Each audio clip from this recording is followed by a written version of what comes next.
idea of the chibur of Milo Mata, the Elyonim Yerdel Tachtoinim, Tachtoinim Yal Elyonim, took place at two separate times. That we had it during Matan Torah, was primarily the time of the Yerida, the Elyonim Yerdel Tachtoinim, and after Matan Torah was the time of, through our Torah mitzvahs, through the empowerment that took place for Matan Torah. So then you have the Tachtoinim, Yal Elyonim, through the avodah of Torah mitzvahs. And we said that it impacted the Tachtoinim in such type of way that you had a scalus of everything. That everything was nichlol, just like the voice of Hashem came out from all sides, showing that it was beyond place, coming down into place. Same thing the Rebbe was mechadish in the Maimer, that you had a unbelievable type of chiddush by Matan Torah, that you had the giluyim caused that all time was coalesced, all future time of throughout all time was coalesced in that time of Matan Torah and joined together. And that joining of all the time together caused the amazing idea that whenever I am learning, it can be something new, because I am re-experiencing Matan Torah all over again. And not only is it something new, but we even have the special milah that more than the everlasting word of Hashem that goes on forever and ever, that it continues, because Hashem's words are everlasting. But when it's every single day I'm learning, and I'm learning with the bittul of Ta'anul Shreinim Resecha, that I am repeating the words that are being said now, it causes an even greater level than the empowerment that took place on Matan Torah. Here it's the actualization of it, the aliyah, the momata l'mayla, the tachtoinim yal elyonim. And we also connected it with the idea of Rosh Chodesh. That's also, first of all, that's how we answered Hayom Hazeh, the two meanings, either it's going on that time or it's going on every single day, because every single day was included in that time. And then we explained that this also has to do with when this mimer was said, the 15th of the month. That's the idea of the Miloi Halavana B'Shlei Musa, similar to what's going to be when Mashiach comes.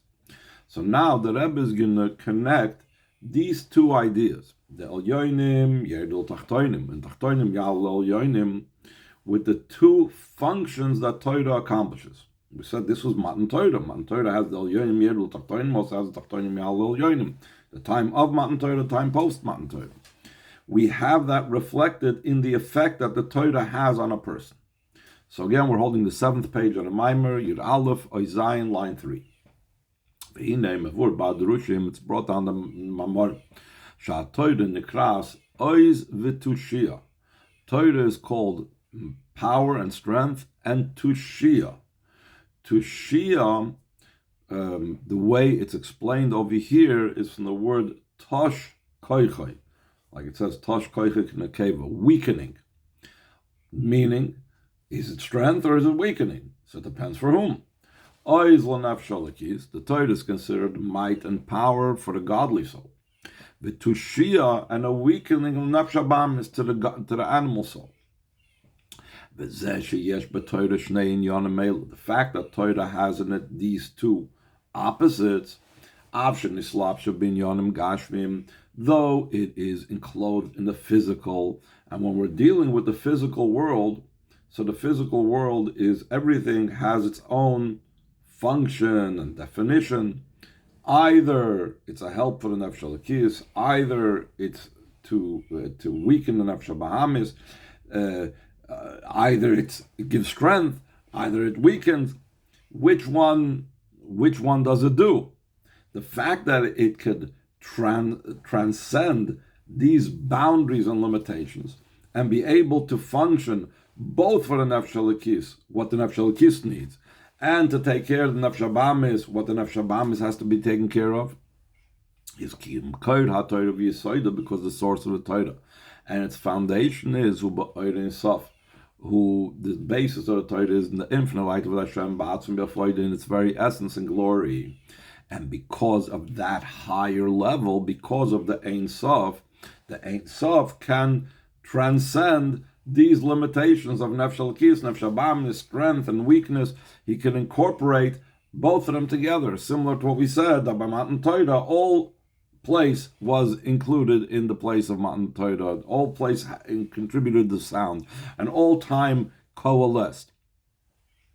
Now, there's always something that has to be the channel and the means to bring this out. So he says in line 8, V'gilu b'chinas of the Torah, who, when is there a revelation of this level of Torah? It's when the Torah study of a person is in a state of bittul, that we spoke about before, the idea of ta'an l'shoinim rasecha, that my tongue responds after your words, that we explained that means that the person has no other type of mitzias of his own. His learning Torah is only felt as a responsive reading. Just like you're saying the words after the chazan in davening, you're not coming up with anything, you're just repeating it. The same thing when a person has a bitl in his Torah study. So bitl, as we know, is the place where the Oid Ein Sof can come down. So when I study Torah with bitl, that ensures that the Torah studies source in the Oid Ein Sof can manifest. And because the Oid Ein Sof is now being manifest, it can do these two opposite things. It can bridge these two opposites to both be a strength for the Nefesh Elokis and weakening the Nefesh Bahamis.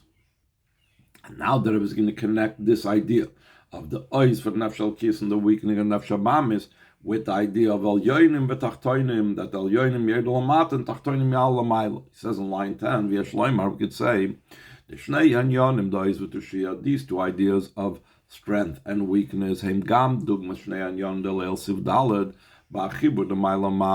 are also similar to the two matters that we explained earlier in the Maimon in Ois Dalet, in the joining of above and below that took place by Matan Torah.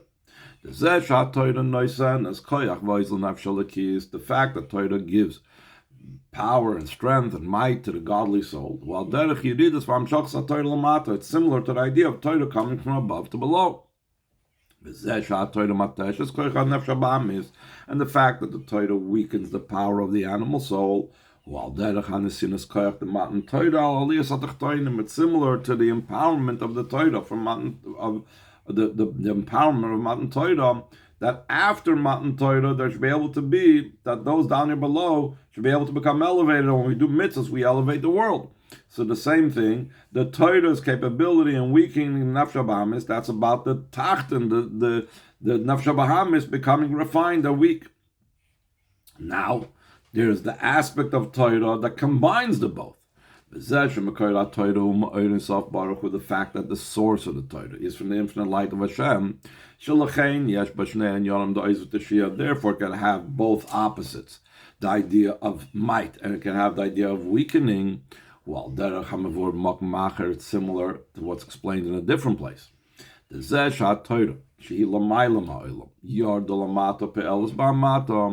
fact that Torah, that in itself, from its very own nature, it's beyond the worlds. And despite the fact that it is beyond the worlds, it descended below and affects and influences the below. Why is because from Hashem's very essence came down in it. Hashem's essence is beyond the distinctions of Maila Umata, like we spoke about earlier in the Maimer. There's the Kav, that the Kav is the beginning of the distinctions of above and below, and then there's the level that's beyond any type of distinction of above and below. So when you have the level of Atzmus manifest itself in Torah, Shehu Nois HaFachim, that Atzmus carries opposites, can tolerate opposites, can take opposites, so therefore it can have the Torah, which is beyond the world, unite and join with the worlds. And this is the same type of thing, that this power in Torah causes both and bridges these two things, the strength for the Nefesh Elokis and the weakness for the Nefesh Bahamis. Ois Ches, line 22. בחודש השלישי, גוימר ביום הזה בו מדבר סיני. In the third month, in this day, the day of Rosh Chodesh Sivan that we've been talking about the whole time, they came to Midbar Sinai. So the Chassidus teaches Midbar Meloshen Dibur. The word Midbar is from the not just simple meaning a wilderness, a desert, but it means the word speech. So speech can be written without a mem. What's the mem come? V'nikra midbar b'toisefes mem. It's called midbar with an additional mem. Lahayre sha'dibur hu bebittel. This indicates that the dibur is in a state of bittel. In Lashon Kodesh, there are 6 letters, 7 letters of they're called they're known by Rosh Teva as Hamantiv. He says it on the left side in the commentary. That these letters, when added to a word, can minimize the word. The lahaktinas inyan. Dibur is full force speaking. Midaber is like it becomes spoken. It is, the speech is happening.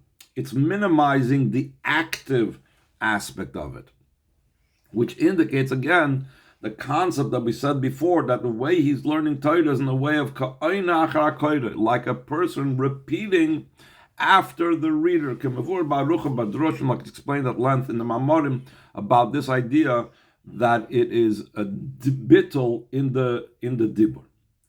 Through coming to the level of midbar, that it's in a way that it's the speech is in a way of bittul, minimized. Nasa Sinai becomes, midbar comes to Sinai. What Sinai? The Chazal say, Sinai is phonetically related to the word Sinah, hate. Sheyarda Sinah le'umas ha'olam, hatred came down to the nations of the world. There's many different meanings of it. Not going to go into this Maimer Chazal, the way the different Mefarshim explain it, but in the literal sense, it means that from this, the nations of the world started hating the Yidden when we got the Torah. Or because of that is the main hate. But here we're talking about the nations of the world are symbolic of klippus. So then, when a person studies Torah bebit, like we said, midbar, azahi nases, not just oizla nefshalakis, not just the power for the godly soul, but the nations of the world are impacted. Klippa is impacted. V'tushia l'nefshabamis. It becomes a weakening for the animal soul. The biyar the sinna l'umas ha'olam, top of page Yud Beis. What does it mean? That it descended a hate to the nations of the world. Nations of the world does not just only mean the physical nations, this country, that country, this nation, and so on, but it also includes nechlalim gam haguf and nefshabahamis, also includes the animal soul. He says a very geschmack word in the Torah he brings in the commentary. It says that the goyim sevavuni. So what's the meaning that the goyim surrounded me, the nation surrounded me? The goyim is going on the body and the animal soul, that they're sevavuni. They surround the nefshalakis and they bother and they pursue the nefshalakis. So we find this type of expression that the goyim, that the nations of the world, can refer to the person's own body and animal soul. Now we spoke about that it's yarda sinna l'umas ha'olam. So he's going to bring a pasuk that we see that in Yonim of the Nefesh Bahamis, in Yonim of the body, are things that are hateful to the Yid. So he says in line 2, on page Yud Beis, to note from the teaching of the Baal Shem Tov on the pasuk that when you'll see the donkey of your enemy, teaches the Baal Shem Tov, kasher tistakel be'iyun toiv ba'chaymer shulchashu aguf, when you will examine very well the materialism, the physicality, your physicality, which is the body, you will see that he is your enemy. That he hates the neshama. So we see how the body and the animal soul are referred to as the person's enemy. That's why it says that sinna is from the word sinna l'umas ha'olam, meaning that there is the recognition of the hate and the weakening of the animal soul of the quote unquote the nations that I have. Also, the Chassidus also brings down that there's the goy asher b'kir b'cha. There's the nation, the goy within us. That's the nefesh ba'amis. That's the Yetzer Hara. So this is the idea from midbar, from the learning Torah with bittul, that causes that there should be the Sinai, the weakening of the nefesh ba'amis, the Sinai lumas ha'olam. So he says in Ois Tez, line 6, after saying that בחודש השלישי ביום הזה בא מדבר סיני, it says Aimer vayisu merefidim, they traveled from Refidim, and the Chazal say Refidim hu al shem sherafu yidayim b'divrei Torah.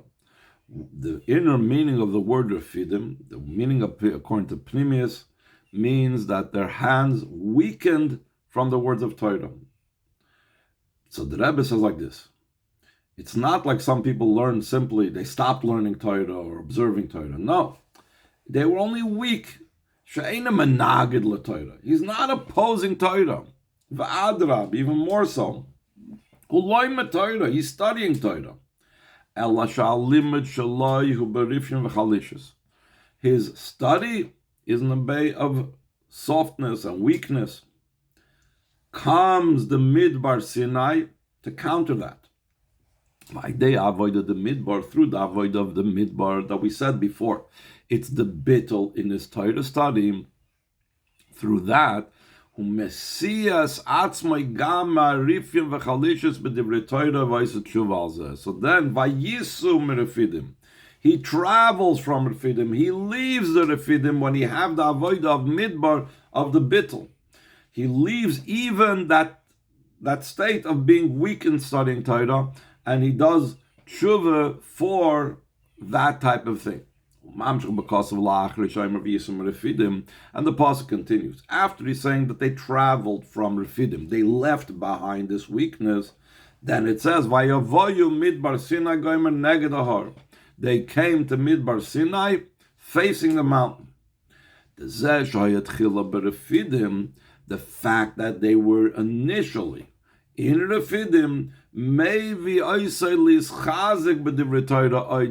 it brings the person to strengthen himself even more in words of Torah. In other words, the very negative itself brings to a greater strength in Torah learning, like the Alter Rebbe always talks about. We've had this recently in Chitas, and so on. Ois line 17. Yes, Shloimar, the Rebbe continues, through studying in Torah this very pasuk, Hanesinas Koyach,